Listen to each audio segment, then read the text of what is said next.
Hello and welcome to a very special episode of Film Ireland Presents, recorded earlier this year at Dublin International Film Festival. In the busy and bustling foyer of the IFI, I spoke with director Ross Killeen and artist Asbestos about their beautiful and powerful real art documentary, Don't Forget to Remember, which is in cinemas from the 6th of September. So have a listen to the trailer here. I'm trying to remember. At times it comes back to me. 4 letters starting with L. Something's gone. It's a miss. Lost. Losing your memory is like watching a bullet in slow-mo for years coming towards you and you can't avoid it. Reserved and uncommunicative. You're being very uncommunicative at the moment, Annie. Getting lazy. Yeah, certainly are. There's so many conversations I'd love to have and so many things that I just would love to have found out about her. You're bigger than the mountain, Matt. There's this layer of worry that's lifted off. But is it her anymore? It's years, so many years. Try to think back. The art side of my life has suddenly become a form of therapy. But this isn't about me. It's about somebody else. I began by asking them about how they originally met and started to collaborate.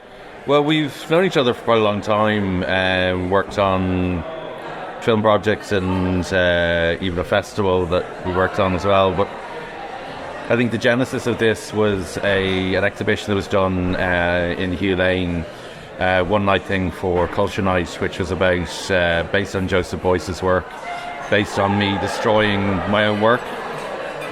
Blackboards that had photographs and memories of my mum, and people could come in and take a duster and destroy them in one of the rooms in the Killeen. And Ross was one of the first people in, and one of the things he wrote on the blackboard was "Don't forget to remember." And it was only after that we started a conversation actually about the fact that we were sharing an awful lot of experience with Ross's experience with dementia, his mum passing away, and then my mum in the throes of Alzheimer's. So it developed from that, and then kind of realising that exhibition, even though it's not even in the film, was a starting point about talking about this, and there was just such an interesting story that we could tell around it. And like there are lots of films and lots of talk about dementia and Alzheimer's, but we felt it was a very narrow, small story in this that felt as if it needed to be told, and needs to be told in a way that is actually about starting a conversation about something that's often not talked about.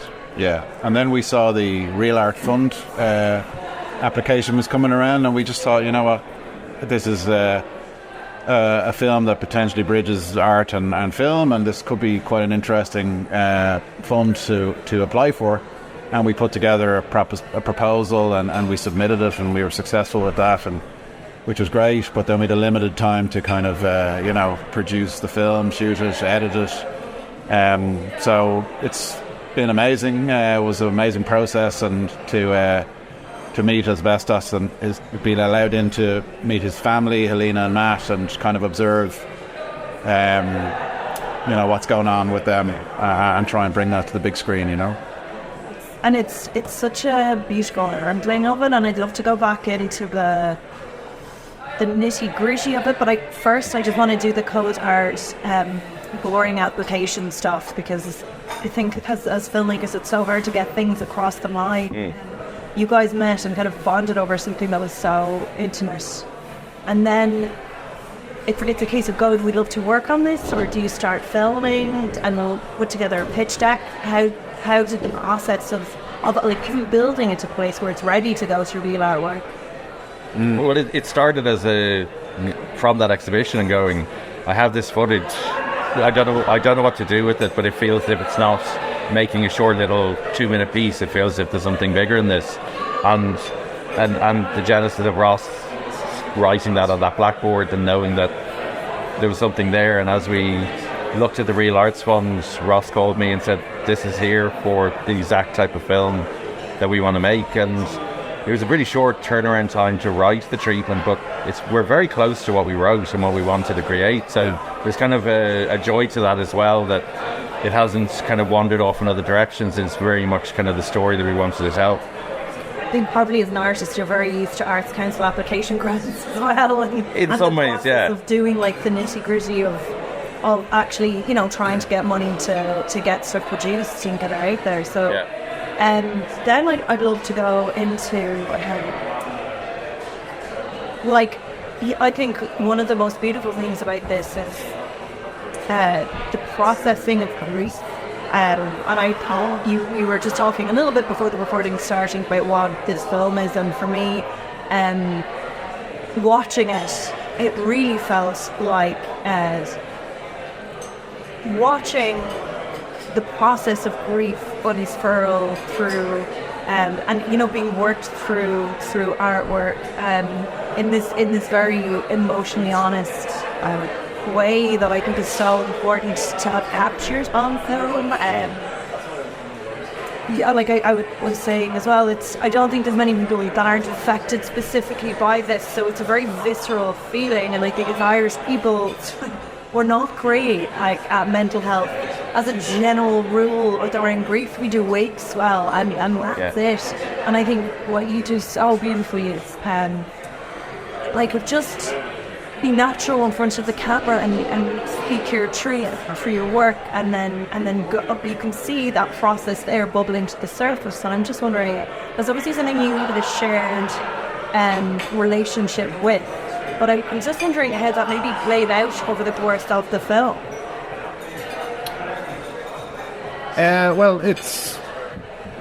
We wanted to make something that really, my experience, my mum had dementia, and I found it was a real conversation killer. Nobody wants to talk to you about that. When they find out that your parent has dementia, it's like, oh God, please change the subject. Let's talk about something else, and nobody wanted to talk to me about it. And it was quite lonely, in a way, and you kind of and you don't want to talk to people about it as a result, because you don't want to... listening to the podcast, yeah. You were young. I'd say it's not in the lived experience of as many people in your peer group. Maybe, yeah, and people don't really know what to say to you, and it's kind of, I think we touch on it in the film, Alzheimer's, dementia, losing your memory is such a terrifying thing for people to comprehend. So slow. And so slow, and people don't know what to say, they don't really understand what it is, and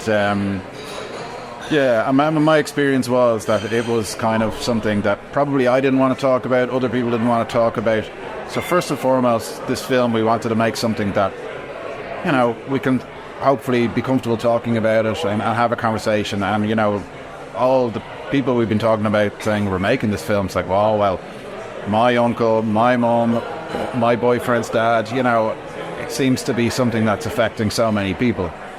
So when we were doing this Real Arts application, I like to kind of make rules for films, and we really wanted to make it really honest and not shy away from it, and not sugarcoat it in any way, but then also not overly dramatize it either, and really kind of be authentic and real with what it is. And a really part of the film was to really just sit in the room with Asbestos's mum and dad, and just observe what that life is for a carer and someone living with the condition, because I know with my dad, kind of what he went through caring for my mum.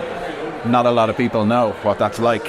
They don't see what that is, the day-to-day of that, and how it affects the family and how it affects everyone around. So that was rule number one, really, was we want to observe that, and we don't want to interrupt. So I was kind of, we're really kind of in the corner, trying not to interrupt anything and just observe. And on every stress as well as something important film, but telling and modelling, I think celebrate. I think that kind of relates in some way back to your question, in the sense of talking about Irish people and mental health and wakes. We are very good about talking about death, and about when somebody has died, we know how to mourn them, and we know a process. So there's a very established, thousands of years old process of knowing somebody has died, what do you do, what the mechanism of that is socially. But when somebody has effectively, in some ways, passed away or has moved on from a memory perspective, that's why it's difficult for people, I think, to confront Alzheimer's, because they're confronting a sense of their own self and their own sense of the fragility of self and their own mortality. And I think that's kind of at the heart, my personal opinion, of why people feel awkward around Alzheimer's. So in some ways you're confronting that through the film and through the process of understanding somebody is there but they're not there, and it's almost as if you were at a wake but the person was there, and you're talking about past memories but they can't remember or they can't respond. And it's a weird thing. I think your point about it being not necessarily overly maudlin is because it is about memories, and it's about shared memories. So it's about the fact that all of these photographs, and usually they're opened after somebody dies or after somebody's house has been emptied, and we're doing that. So you're remembering all the good things, you're remembering all of those things, and then also the conversations that are happening are about things that my father or my family are saying, oh, did you not know that? So I think there's an amazing thing in the collective memory of families that, for me, is a huge part of this film, is the hopefulness of it, actually about family units and conversations and asking the questions that we often feel awkward about asking, like even about like my parents getting married and some of the little details of that. But I would never have known some of those things, and my parents sort of assumed I knew them. So it's wonderful to have those things, and I think that's the hope, I think, in the film as well, is that other people can actually ask those questions. Like the guy grading the film, Hall, ended up ringing his mum after watching it the first time. Yeah. So that, I think it's good that you're seeing the hope in it, because we definitely didn't want to create something that was just another film about something that feels very tragic, and life is a bit more nuanced than that. And it's celebration of life and experiences, so you can see them in Stories of Alzheimer. You can kind of see them kind of whittle away over time, and I knew this. I knew when I saw the film. Oh. We're making people cry in the interviews. I'm supposed to be the one crying. Yeah. You can kind of see that loss, and I think what the beauty of this film is, there's a struggle. I kind of feel like it's a very clean and healthy examination of the grieving process, because I think the thing that Dementia forces you into is it's not grieving a loss, it's a grieving process that is prolonged and continuous, and I think there's many experiences that are like that, like divorce, separation, and it's not they're not pain, and people don't mourn with you the same way they would, slap on the back and weren't they a great person, I'm here for you. It's not as pain. And I think one of the reasons why this film is so genuinely important as there's a piece of film is that it opens up the conversation for men, because I think the networks aren't always there for all men to start that conversation in the way that it would be for women. It's just like essentially acceptable. Like, not all men, but not all that. But I know, men of a certain age, the networks tend to get smaller, and what I think this felt like a very healthy process of grieving, in a way. I'm celebrating it, I'm feeling it in a way that's honest, and I'm doing something constructive. I think that does come through, but I think also, even in conversations I've had recently about my mum and my dad, I think one of the challenges is with Alzheimer's is, as much as it is about grieving, you don't know when to start, and actually the grieving process hasn't started in some ways, whereas it's kind of a weird thing that you're separated from the person in the same way as if we should be grieving, but they're still there. So it's kind of, there's no point at which in the normal process there's a dividing line, and you know when to react, and you know when to do the things that you were expected to do or not.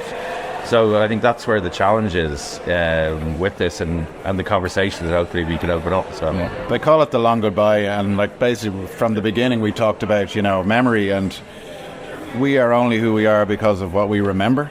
I remember where I was, I remember who I am, I remember the kind of things I'm interested in, and that makes me the person I am. And when you stop remembering things, you're kind of forgotten. you know. You're still there, but you're forgotten, you know. And this kind of film is about remembering, and that's kind of when I went into that exhibition the first time. It's worth noting that the exhibition that Asbestos did originally, where we went in, he's wearing a mask and he's standing there, and you're supposed to rub out this work that he's done, and he's standing there watching you. So I couldn't rub it out, so all I could write was don't forget to remember, you know, because I kind of, from my experience, it was really important for me to remember my mum, you know, and that was the best advice I could give to him. And then we took that then and turned it into a film, and here we are, you know. So and that's the sense as well of destruction as well. Like, one of the things that isn't kind of coming from my background in street art and graffiti is the transience of work. You put it out, it's destroyed in days and minutes, and how unimportant the work, the physical manifestation of the work is. The remembering it is more important. And we live in a world in which art is considered massively valuable, but actually there's no intrinsic value in it. It's just an object. And perceived value. And that perceived value, I think I've been interested in provoking that. So in that exhibition, people felt very awkward about altering or destroying the paintings or the chalk drawings. And when I put them out on the street, people didn't want to destroy them. People just couldn't understand that anyone would want them to be destroyed. And I was more upset that they wouldn't destroy them than they were upset about destroying them. And it was this weird dichotomy of feeling, because those memories are still there. Those chalk drawings were designed to be destroyed. So the act of destruction was a provocation for people to think about their memories and how important they are, and how important they are to share, and how unimportant some of the things that we attach to ourselves are. Like, we'll still remember those photos even if they got destroyed. We'll still remember those moments. And it is, yeah, I suppose there's the interactiveness of it as well, and that's part of it. Like, it's the sharing of experiences, and I'm just wondering what the process was like working together, having your work documented. Would that have changed your experience of the work as being the artist, being documented? With that, it always does. Observation always changes the work, so there's no doubt. But the work wasn't made in isolation. The work was made very much thinking about the film. So it was one piece of art. So the film is in essence, the works of art are only a cog in the wheel of the film. They're not, in some ways, the final piece. So I don't really see much the same amount of value in them as I see in the collective piece, because it's more important to think about what message we're giving in that. So yeah, the work changed, because, to your questions, as making the film, because we would weave through it, and the photos that I originally had that I wanted to draw, stories were coming out that my dad was telling about, or there were things that we were asking my mum to did she remember it? She had no recollection whatsoever. So we kind of changed and tweaked things, that adding some drawings that were more relevant to stuff that she could remember, or putting some things in that she really couldn't. Like, she couldn't remember the image of her own mum outside their house, and didn't remember that she lived in that house.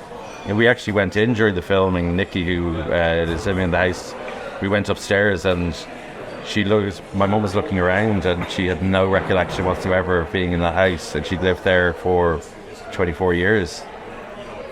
And it must be difficult as well. Like, how far are you from your process? Like, in getting involved with documenting and then the edit, which I think is a very intensive process, is it cathartic or is it difficult?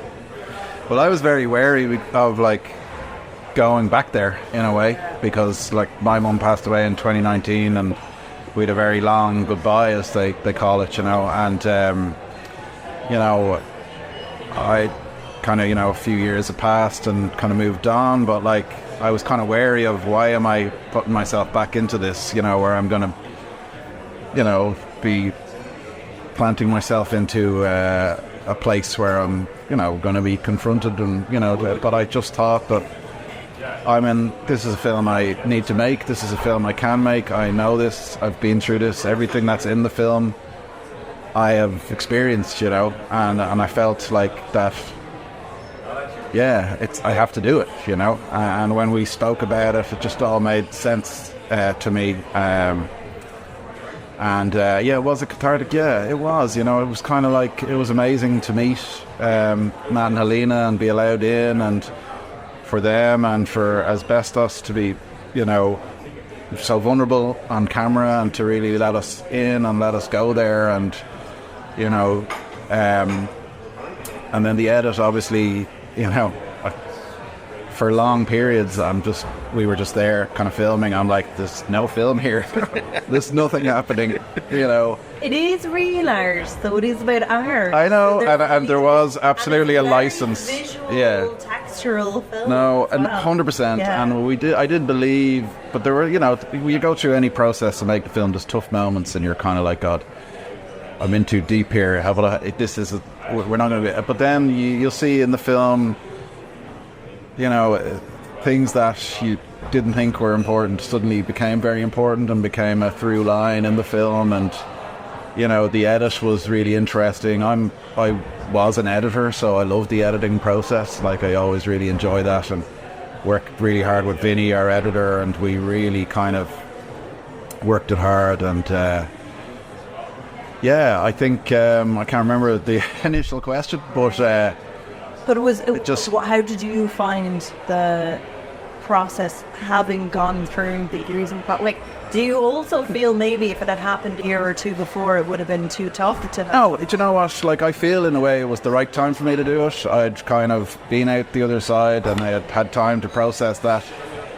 I felt like there's a line in the film about, if you feel like you're observing it, or it kind of felt a little bit distant for me, and I was able to kind of view it in that way, and I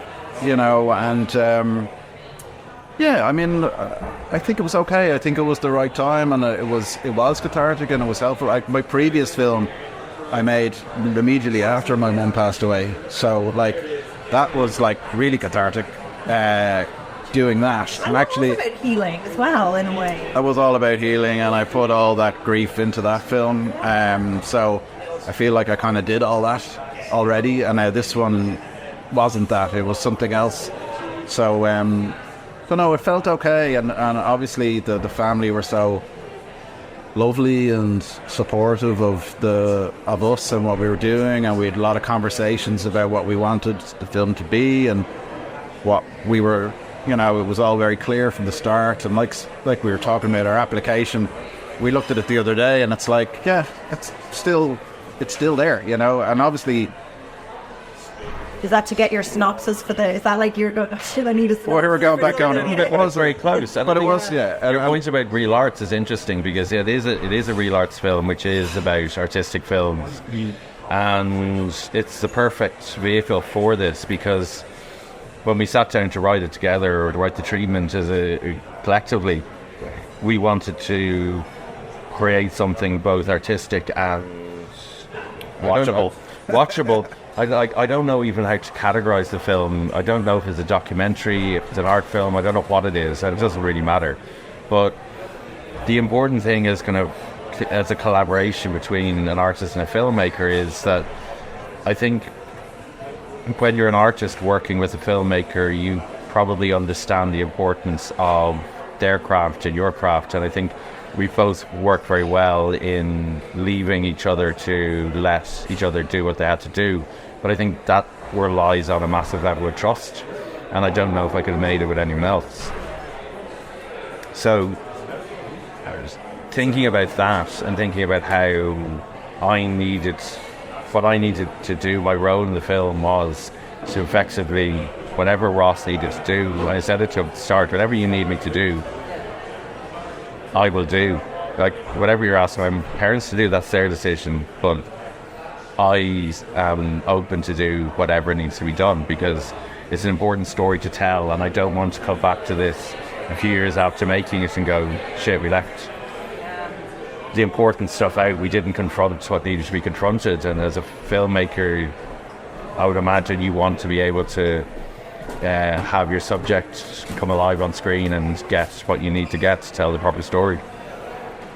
And would you be involved in the edit space in any way? Like once you're being filmed, is that just gone and you're there for the final cuts, or would you? Ross showed me a cut kind of at a point at which he was really happy with it, and I'm not an editor, so It's the night of the riots. The night of the riots, actually. Yeah. He came up to our office on Hill Street. Well, we're in Dublin 1, Hill Street, and we were in the middle of the viewing, and I started getting texts going, "Hey, there's a riot outside." But I didn't want to stop the viewing, obviously, because we're in the middle of it. So, but yeah, we did all the shooting and all that kind of stuff, and then I really needed to bury myself in the edit with Vinny for a good few weeks. And then when I was ready and I was happy to show it,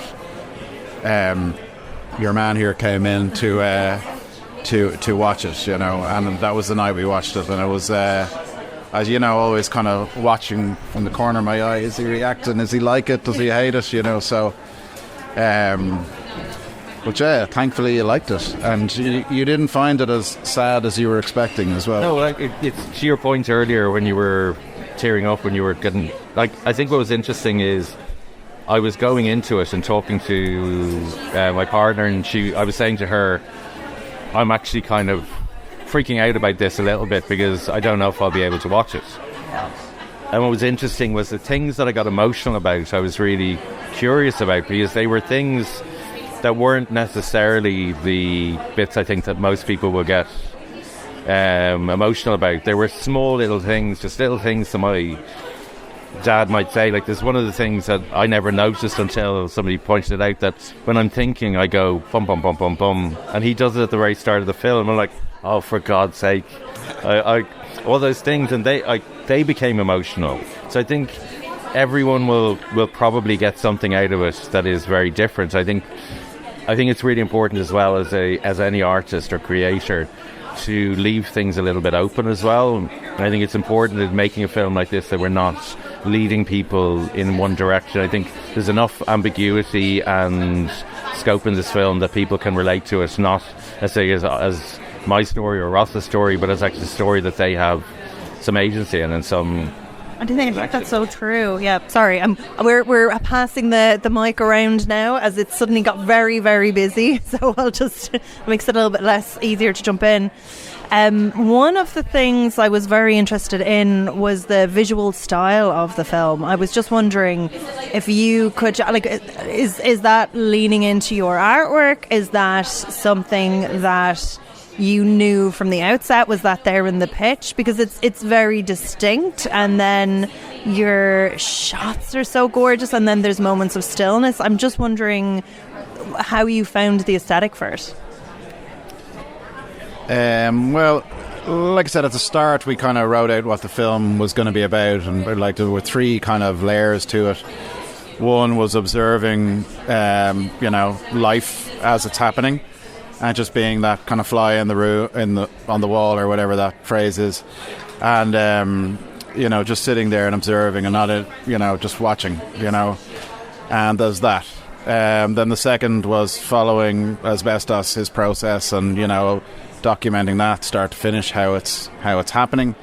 And then the third was kind of talking to Helena, and like I was saying, when you lose your memory, you're kind of forgotten. So part of it was to bring those memories back and try and give her a big voice in the film, and try and get into her life and what happened, and try and recreate those stories, and we interviewed Helena over and over a lot of times, basically, and then in the edit kind of helped to kind of enable her to tell those stories, in her own voice. So that was a huge part of it, and we wanted to use archive. There's some of my family archive in there. There's shots of my mum in the film, which I think it all kind of makes sense to us now. There's a lot of nuance in there, and that kind of all kind of comes together in the end.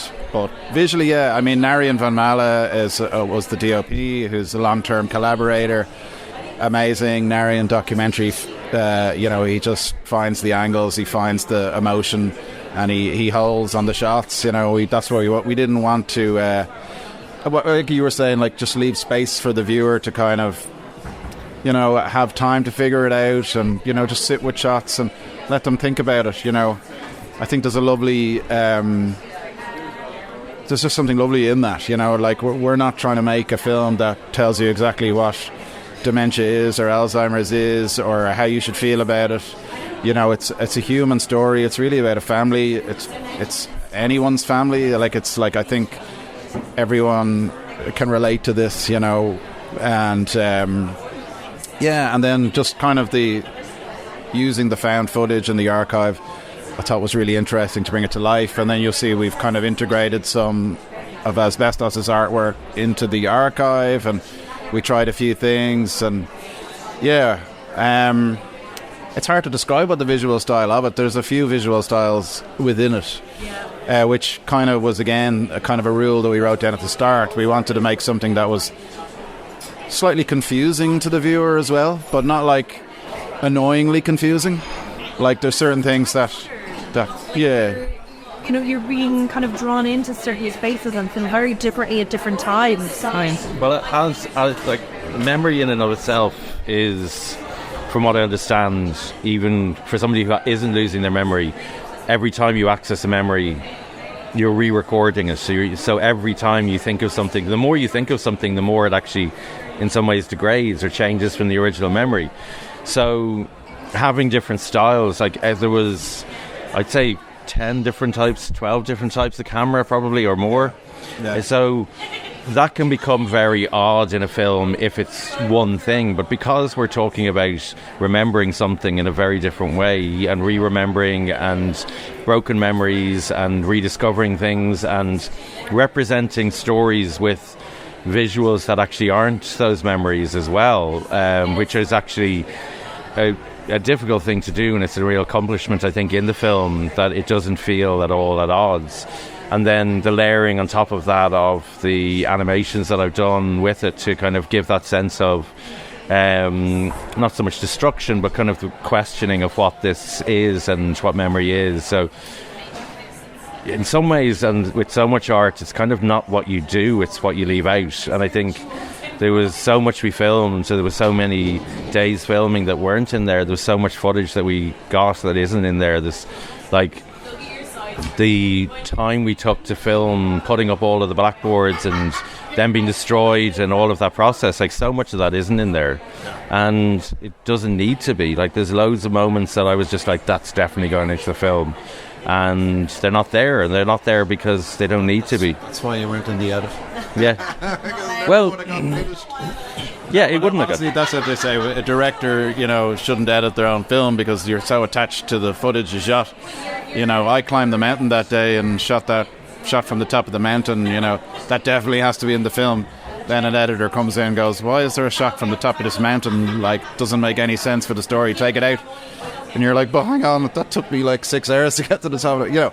That kind of thing. But yeah, there's so much that's left out. But what's left in is, the decisions we make. But Sorry, I'll just go on. Do you think this is your voice defined?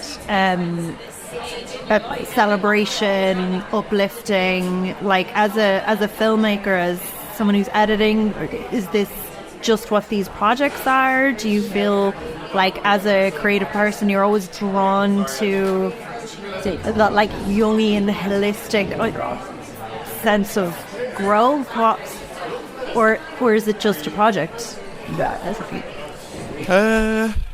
I don't really, as a filmmaker, I don't know. Am I drawn to these kind of stories? With this one, I just felt like it's as much your story, it's my story too. So it just felt like the right thing for me to do now. Like to, obviously Love Yourself Today was the first film, the first feature, and that dealt with a lot of, grief and trauma, and, that was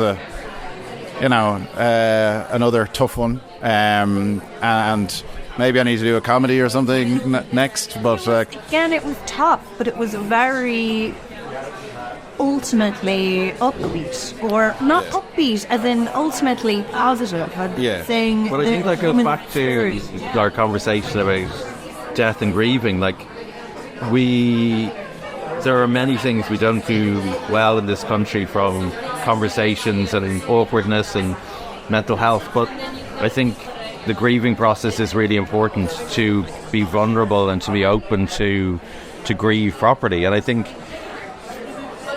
one of the great things about every Irish wake, every Irish funeral, is the laughter and the stories, and the fact that somebody isn't there, but actually they are there through their stories. So I think, to kind of answer for Ross in some ways, I think it is kind of his voice, because there was always a provocation throughout that Ross was pushing back on, going, we have to find the hope in this, we have to find the levity, we have to find the humanity. And I think on the flip side, as an artist, I think I went into this with kind of a new sense within my own work of vulnerability, of pushing my own vulnerability. And I hide behind a mask not to hide my identity. I hide behind a mask to actually be more vulnerable.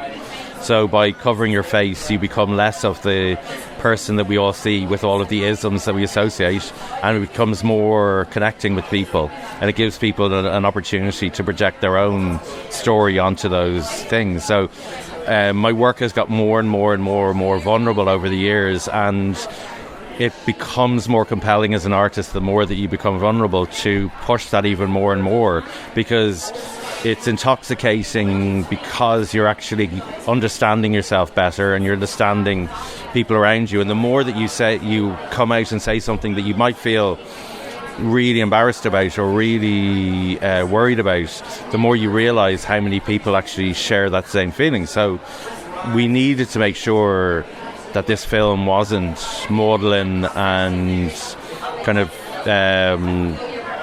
really dark, and because it could be, there is an optimism in it. There's a lot of, it's not hilarious, but there is some humour in it, and there are some moments of genuinely that I laugh through it, and I love that. It's life. I mean, it is what it is, you know.